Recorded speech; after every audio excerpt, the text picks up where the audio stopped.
Hi,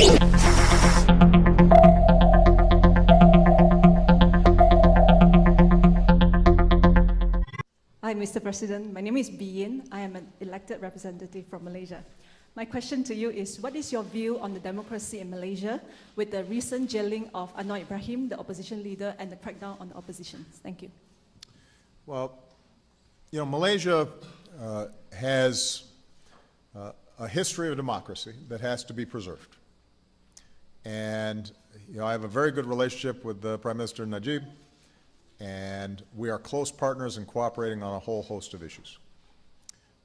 I think that Malaysia, like all our countries, not just ASEAN countries, but countries here in the United States, have to recognize that democracy is not just elections, but it's how open and transparent and accountable government is between elections. And it's important that free speech, freedom of the press, an independent judiciary, the right to assemble peacefully, that all those rights are observed to make democracy work.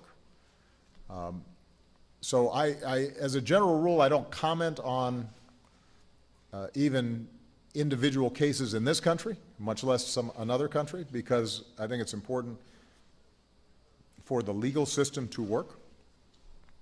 But I do know that it is important if an opposition leader who's well known has been charged with a crime, that that process of how that is adjudicated and how open it is and how clear the evidence is, that is all subject to scrutiny.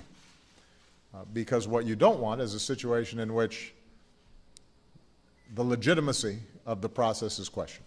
That has an adverse impact on democracy as a whole.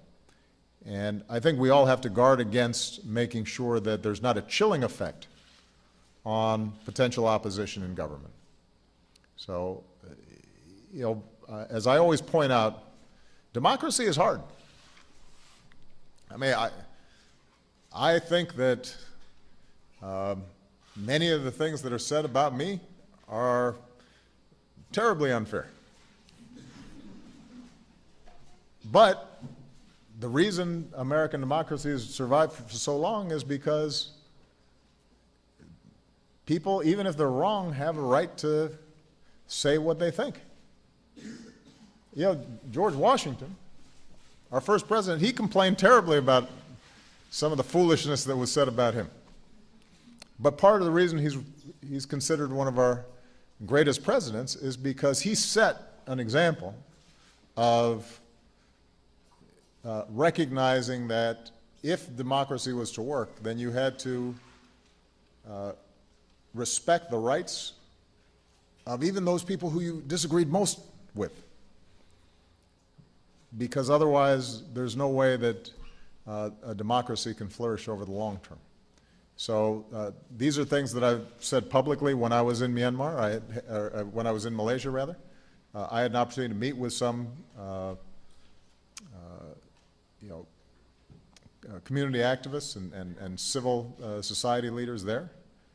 And this is something that I say everywhere we go.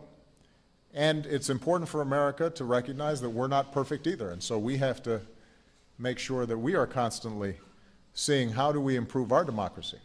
I mean, the amounts of money, for example, that are involved in our elections these days is disturbing, because it makes it seem as if a few people have more influence in the democracy than the many. And so I will continue to speak out about these issues, even with friends. Maybe sometimes we are even more willing to say something when it's friends, because we know that they can do better. Good. Thank you.